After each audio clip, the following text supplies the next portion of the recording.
Alhamdulillahi Rabbil Alamin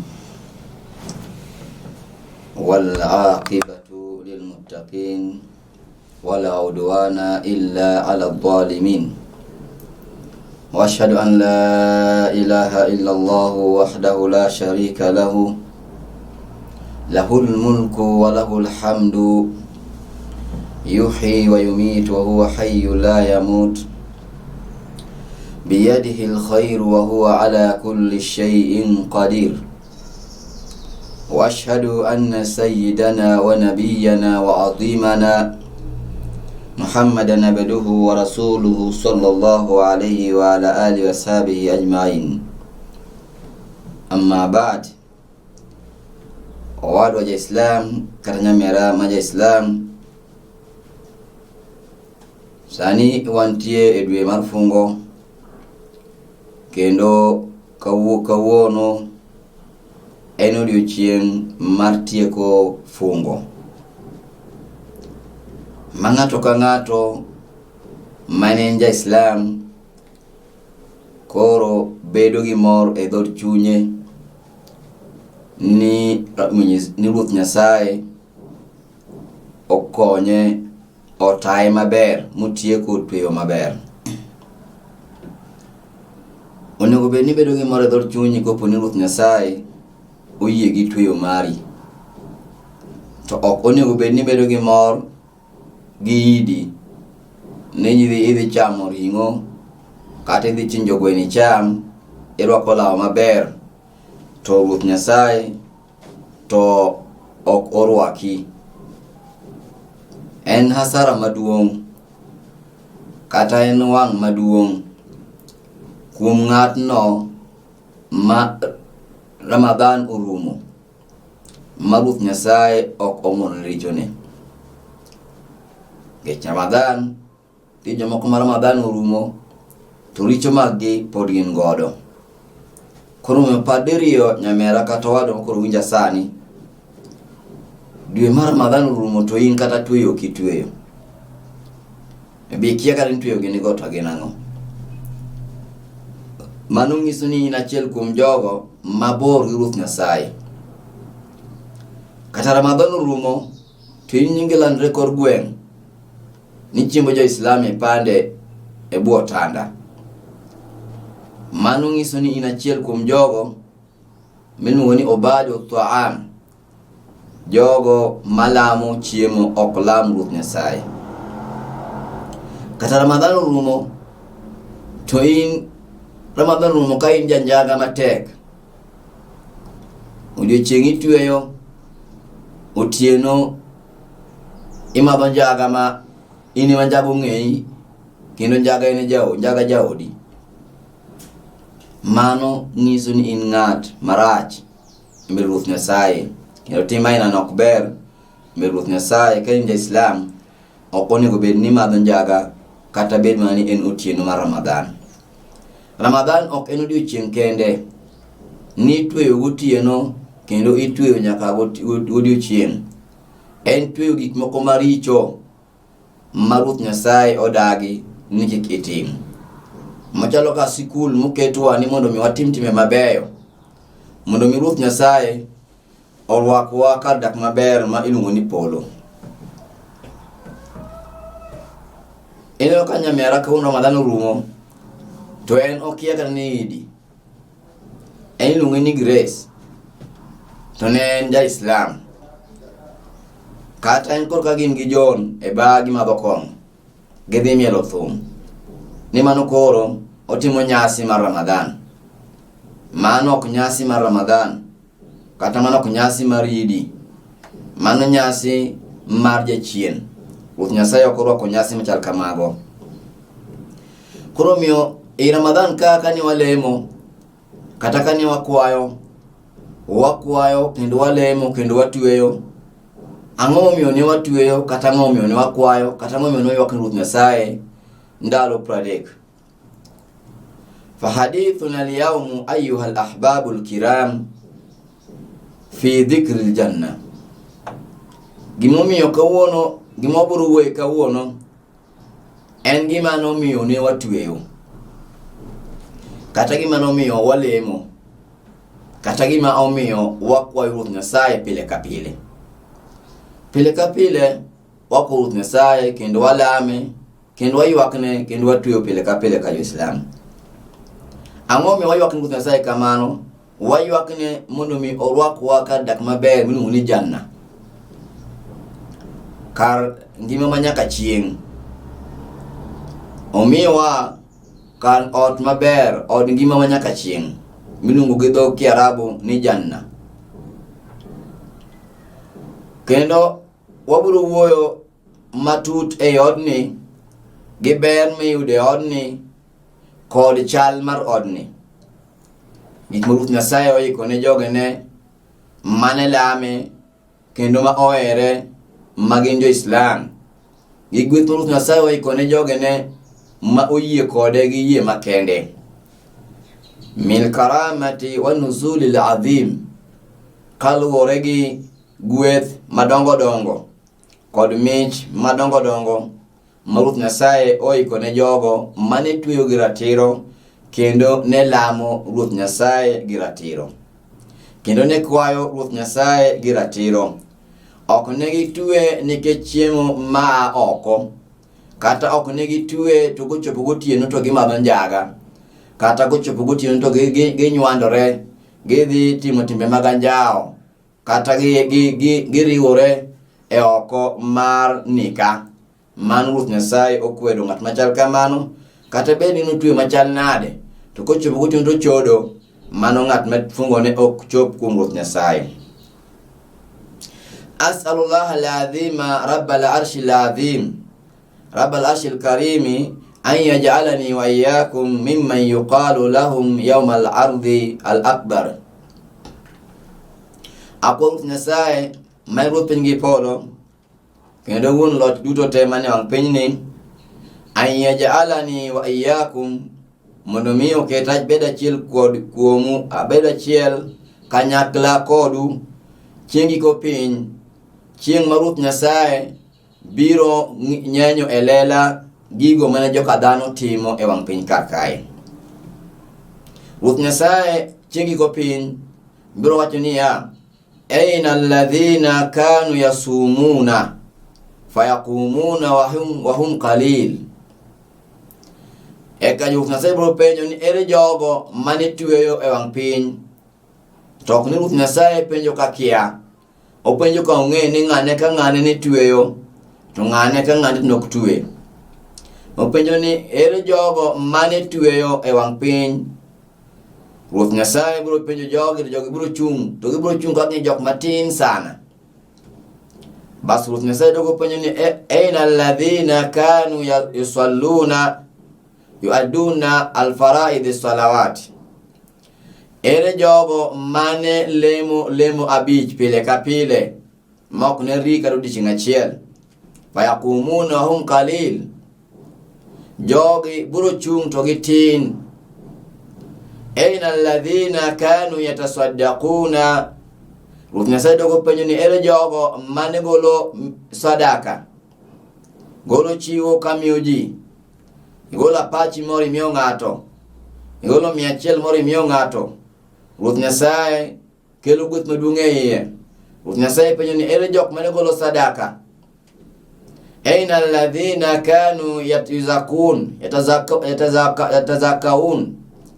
Ere jogo mane golo zaka, golo gima iluongo ni chiwo mar 10. E bele Ruoth Nyasaye, nochinjo diende ni Ruoth Nyasaye, ogolo sadaka Ruoth Nyasaye, eno yangore notiyo Ruoth Nyasache. Fayakumuna wa hum qalilun, jogi biro chung' to gitin.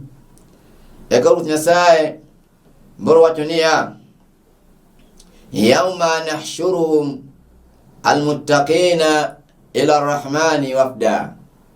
En adir makende ni wabro choko, chieng'no wabro choko jogo mane olu Ruoth Nyasaye gilur makende mane lame kendo ni tweyo ne wach Ruoth Nyasaye. Ruoth Nyasaye biro choko gi e chokruok makende, kendo gibiro bedo chokruok maduong' sana e mbele Ruoth Nyasaye. Waqala ta'ala, eka Ruoth Nyasaye biro wacho niya, wasiqa alladhina taqaw rabbahum ila aljannati zumara eka Ruoth Nyasaye ne wach niya, luru yo un jogo manuru luora e wang piny, un jogo manuru Ruoth Nyasaye wang piny, odhi ka dak maber mar polo. Eka jogi ne chak wuoth ka gin anyuola mang'eny, kata gin chokruok maduong'. Giwuotho ka gin e line, gidhi e ot maduong' Ruoth Nyasaye oikonegi. Hatta idha jauha wa futiyat abwabuha, eka gini chope dhot cha, agis chope dhot mar polo. Ruoth Nyasaye ne ng'is malaikni mag polo. Waqala lahum, Ruoth Nyasaye waqala lahum khazanatuha, salamun alaykum tibtum fadkhuluha khalidin. Eka malaikni marito polo, kata marito dhot mar polo ne yawnegi.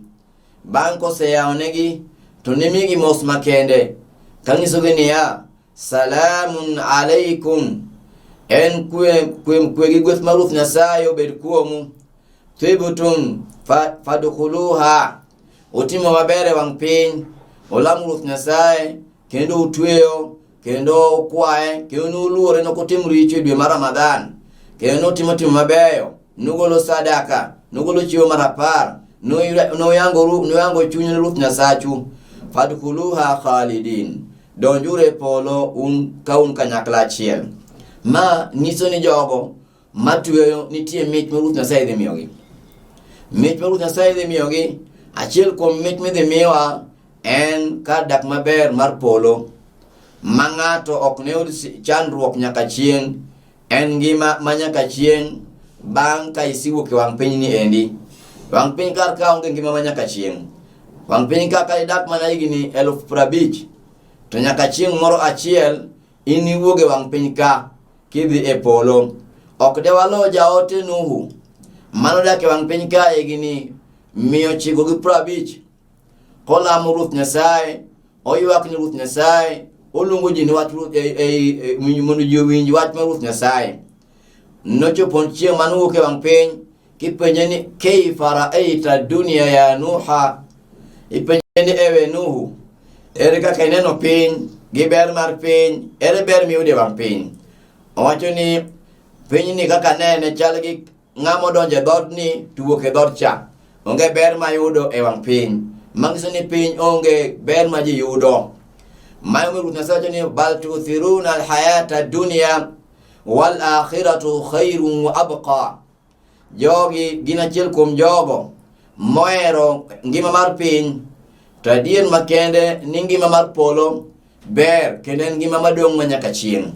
Omiyo wadwa ja Islam, kamoro ma intie, yangri e mbele Ruoth Nyasaye kidwaro ngima ma nyaka chieng'. Kik idwar ngima marumo, ma en ngima mar piny kar kae. Piny kar ka okelwa mondo mi watim time mabeyo, mondo mi walam Ruoth Nyasaye, mondo mi ng'ato wuok ka en go gunde mar ber, odhi go mbele Ruoth Nyasaye, to Ruoth Nyasaye ma e beyo matimo. Ruoth Nyasaye ng'isi ni ng'ata ilama kendi nyagrina donj ka dak maber mar polo. Tok ni in e piny kar ka, idwa ni chodi, idwa ni madh kong'o, idwa ni madh njaga, idwa ni pidh jin, idwa ni bed jajuok, idwa ni iye ni ja Islam ti jajuok, iye ni ja Islam ti jajin, iye ni ja Islam ti madh njaga, iye ni ja Islam ti jachodi, iye ni ja Islam ti ng'at ma jakuotho, iye ni ja Islam to kidwa ni wadu beyo. Mano ng'iso ni ok in ja Islam makare oriere, bali in ja Islam makare obam. Makata kineno ni in kare oriere, to in ja njaga, to in ja kuo, to in ja chode, in ng'at madhi e timbe maricho richo, in ng'at makare olal kanono e mbele Ruoth Nyasaye. Koro mi wadwa tem matek ilam Ruoth Nyasaye, kendo iyangri e mbele Ruoth Nyasaye. Dwe mar Ramadhan korumo, lemo korumo, Quran be okorumo. Onego bed ni lamo Ruoth Nyasaye pile ka pile kaka ni lame e dwe mar Ramadhan. Mami Ruoth Nyasaye wacho na Quran niya, wabashiril ladhina amanu wa amilu salihat anna lahum jannatin tajri min tahtiha al-anhar. Goneu jogo ngero, kata gone gi milome, jogo magin jogo manuyi gi Ruoth Nyasaye, nigin gi kar dak maber, kata gin gi puothe mabeyo e mbele Ruoth Nyasaye. Lahum jannatin tajri min tahtiha al-anhar, gin ki puothe ka Ruoth Nyasaye puothe ma oche kadhe buogi aora kadhe puothe ka ok gin puodho miwuok wang' piny ka kidhi puro ok amanisha ni ng'ato dhi pure polo onge pur ni pure ng'ato dhi pure polo lakini ng'ato nigi puothe ma mantie gi od matunda nitie puodho mar mapera nitie puodho mar tende nitie puodho mar avocado nitie puodho mar nitie puodho mar rabolo nitie puodho mar machunga nitie kila aina mar puodho nitie polo kucho to puothe gi te gin puothe mosepur ma gik moko chiek e igi gima ne gomb chamo ne kelni koa e puothegi kotem matek ilam Ruoth Nyasaye mondo mi iyude kata olemo achiel Nyasaye oketi kata mana akumbo matin e polo kanyo ero mondo mi icham gik mabeyo ma emomiyo watweyo ma emomiyo wafungo ma emomiyo walam Ruoth Nyasaye pile ka pile dibich odiochieng' ma emomiyo wasomo Qur'an ma emomiyo wabedo jogo malando wach mar Ruoth Nyasaye mondo mi wabed gi puothe wa e polo kata piny kaka ng'ato dhi ka juoga e puodho ng'ato dhi ka juoga mondo mi lal oko kikidog e dala miged mibed e puothi madala ng'e ni puothi nitie mbele Ruoth Nyasaye en weyo ng'ang'ana gi puoth piny kar ka mobok tho weyo ogoli e puodho no olali oloki raura oloki janeko lakini en gi puodho maber e mbele Ruoth Nyasaye olosi ni puodho machiengi ko piny en puothi ni e polo en puothi ni e piny ka kotho to puodho choweyo jomoko ne obiro puro lakini notimo ni tim marach olali e puodho no chiengi ko piny ni biro mich maduong' e mbele Ruoth Nyasaye ko lamu Ruoth Nyasaye kendo uwer Ruoth Nyasaye makiko we lamu Ruoth Nyasaye waman kana ya'budu ramadhana inna ramadhana kad intaha ng'atno mane lamo Ramadhan obed ko ng'e Ramadhan oserumo waman kana ya'budu Allah fa inna Allah hayyun la yamut ng'at malamo Ruoth Nyasaye ong'e ko bed ko ng'e Ruoth Nyasaye pod ngima Ruoth Nyasaye ok tho Ruoth Nyasaye pod dwani mondo lame Ruoth Nyasaye pod yawo dhod lemo ma ok oloro dhod lemo ni dwe mar Ramadhan kende kik walame Ramadhan kende walame dweche ka dweche kik ochopo ni koro kochopo ndalo Ramadhan to ko nam ni mabor mokidhi gowe lo midhi lam Ruoth Nyasaye to jomoko ma kochopo dhi nam to ni nadhi nam ano kanya lemo e nam kanyo kochopo sach lemo chik yie kibla ilam Ruoth Nyasaye e puodho kanyo kochopo sach lemo chik ket kwer piny ilam Ruoth Nyasaye e lo kama intieno ero kochopo sach lemo chung malo ilam Ruoth Nyasaye kikiwe ma ok ilam Ruoth Nyasaye waro Islam e wacho ni ng'ato ka ng'ato ma Islam onego bed ni lam Ruoth Nyasaye eka no yud ka dak maber mar polo.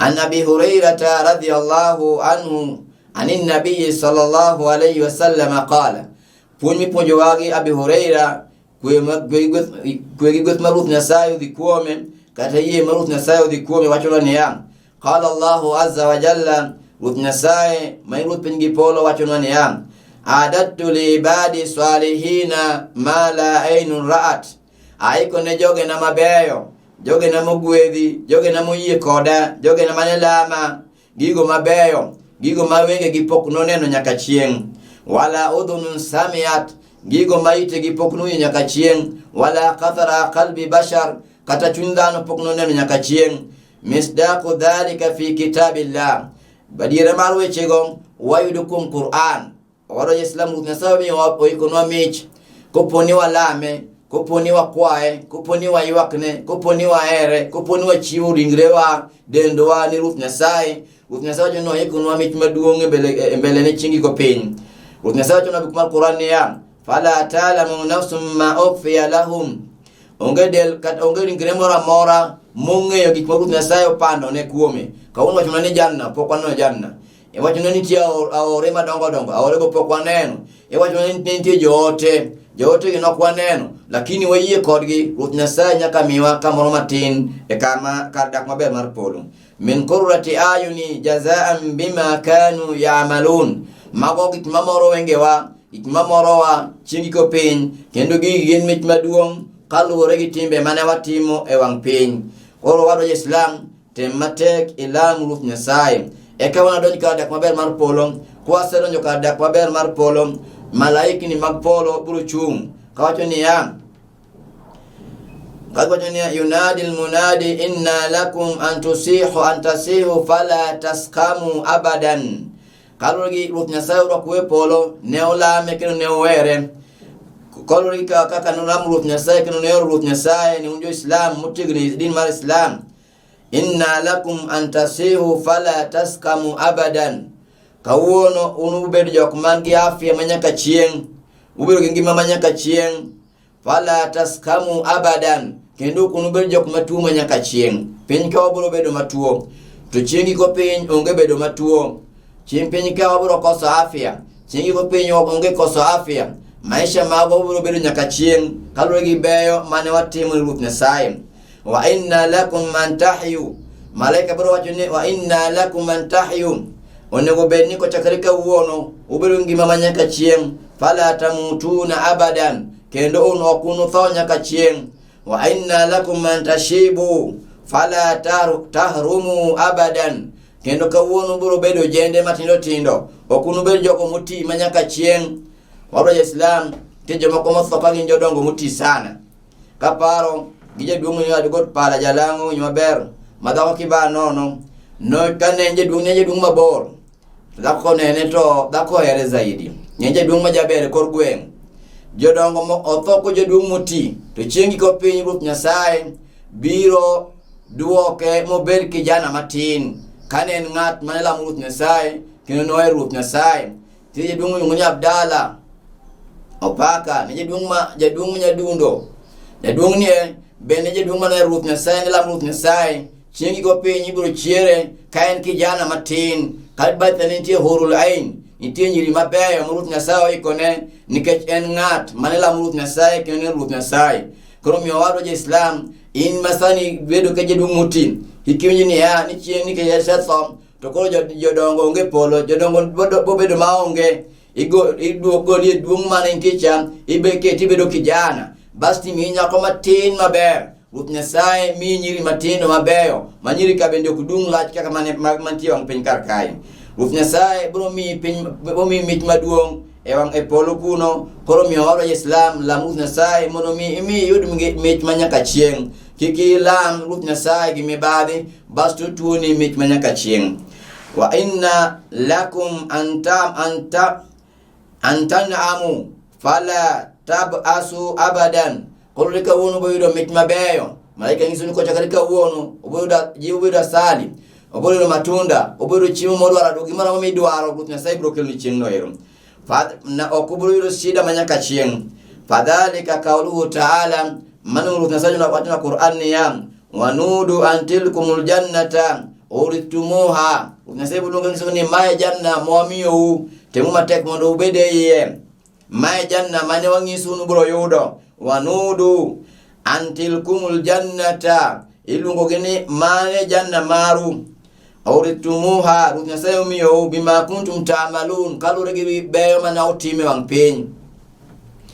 Ruoth Nyasaye wachana buku mar Qur'an ya inna lilmuttaqina mafaza hadaiqa wa anaba wa qawaiba atraba wa ka'san dihaqa. Inna lilmuttaqina mafaza enadir makeni jogo Ruoth Nyasaye bro miyo gifaulu ewang piny ka kod chiengi ko piny.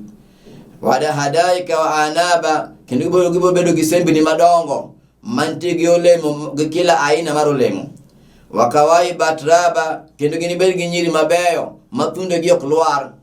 Mano wang piny ka thunde lwar kisemulo yani bedo kode thunde osebedo kono majwegre. Ko en bedo kanyo ni en kanyo siana ne gini ka odhi olal odhero tene piny. Lakini mantie polo onge chieng ibono ko lich.